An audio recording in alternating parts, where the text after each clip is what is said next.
I used to be someone people looked up to. At least, that's what I thought. A few years ago, I had a title, a routine, a car that turned heads, and an ego that filled rooms. I walked like I was untouchable. I talked like life owed me something. But life doesn't owe you anything. The downfall didn't come all at once. It was slow, silent, cruel. First, a deal went wrong, then another.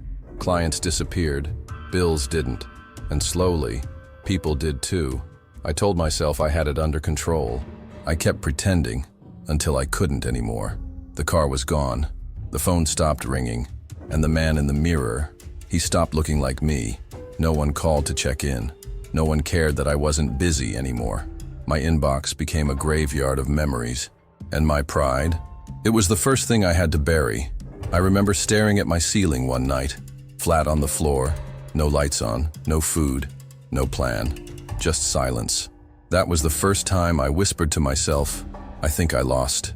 It's strange how people treat you differently when they think you have nothing to offer. The ones who used to laugh at your jokes now look past you like you're not even there. I remember walking into a coffee shop I used to frequent. The barista didn't even say my name, just stared at the worn-out shoes, the faded shirt, the sunken eyes, and moved on to the next customer.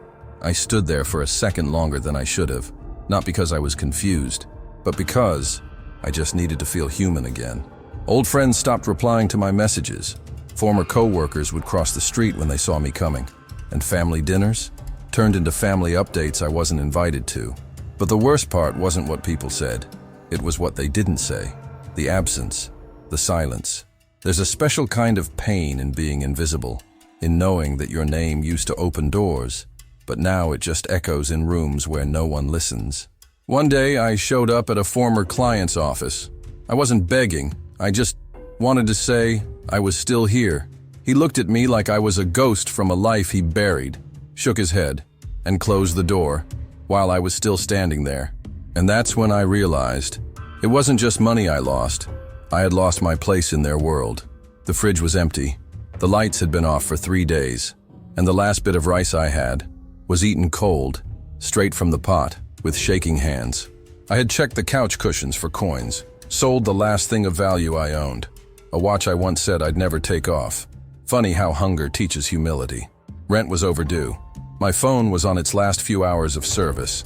I hadn't showered in 2 days, not because I didn't want to, but because there was no water.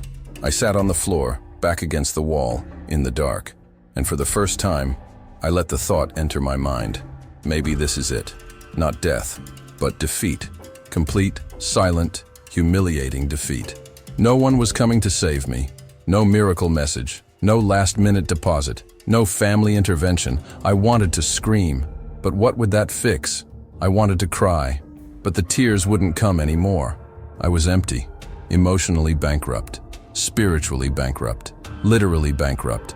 And I thought to myself, what's left of me now? That question didn't get an answer, but it stayed with me, like a shadow in a windowless room. There's a moment where you stop hoping, but something inside still refuses to quit. I don't know what made me do it.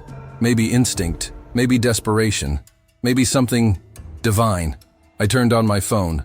2% battery left. No internet, no plan. I walked to a public place and connected to free Wi-Fi. Opened a freelance app I hadn't touched in months. And I typed, slowly, each word like a whisper. I'm offering design services, fast delivery, fair prices, full dedication.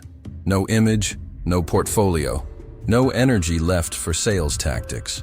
I stared at that message for a long time. It looked pathetic, it looked weak, but it was honest. I posted it, and I turned the phone off to save the battery. Not because I expected anything, but because that tiny post, that last breath of effort, felt like I'd just screamed into a hurricane. I walked back home, empty pockets, empty stomach, empty expectations. But that night, the phone buzzed. Once, and that buzz wasn't a scam, wasn't a spam email, wasn't another ignored bill. It was a message from a name I didn't recognize. Hey, I saw your post. Can you do a quick job for me? I read the message 3 times, not because it was complicated, but because I couldn't believe someone had actually responded. Can you do a quick job for me? 7 words. That's all it took to make my heart beat like it hadn't in weeks. I replied immediately, trying not to sound desperate, even though I was. Sure, what do you need? He said it was a logo. Simple project, low budget, needed in 2 days. I said yes before he could even finish the sentence. I didn't ask for more money. I didn't negotiate. I didn't care. All I wanted was a chance. One chance to prove that I was still worth something, that I could still deliver, still create, still matter. He sent the details, and I got to work on a laptop that overheated every 20 minutes. No desk, no software licenses, just grit, and borrowed Wi-Fi from a nearby cafe. I didn't sleep that night, didn't eat, didn't move from that spot, because for the first time in what felt like forever, I had a reason to stay awake. It wasn't about money anymore. It was about dignity, about remembering who I was before the world tried to make me forget. And when I sent that final file, I sat there staring at the screen, waiting, hoping, wondering, would this be it? A few hours after I sent the file, he replied, "Wow, this is way better than I expected." That one line felt like a warm meal after a week of hunger, felt like sunlight after endless rain. He asked me one question, "How long have you been doing this?" And I told him the truth, years, but lately, barely surviving. He paused, typing, then stopping, typing again. Then came the second message. "Would you be open to more work?" I almost dropped the phone. More work? After everything? After being invisible for so long? I didn't care what it was. Didn't ask the price. Didn't overthink. Yes, that was my answer.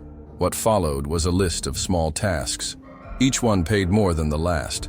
Each one came with a compliment. Each one rebuilt a piece of me. And the more I gave, the more he trusted. I wasn't just designing anymore.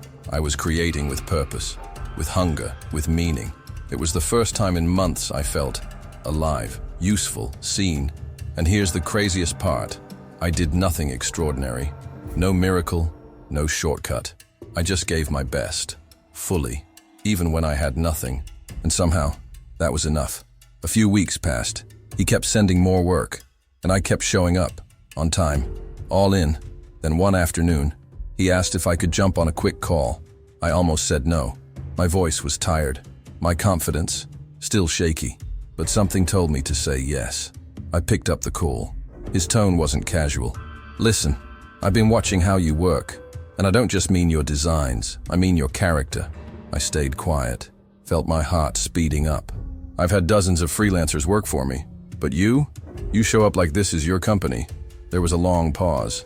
Then he said it. "I don't want to just keep sending you small tasks. I want you on the team, full-time, partner level." I couldn't speak, literally. I just stared at the wall, trying to process. I believe in building with people who fight for it. And you've been fighting harder than anyone I've seen. A few weeks ago, I was picking coins out of the couch. Now, someone wanted to build a future with me. Not because I begged, not because I faked anything, but because I gave everything when I had nothing. He didn't see my past, he saw my fire. And just like that, everything changed. The first morning in my new job felt unreal. I didn't wake up from the cold floor.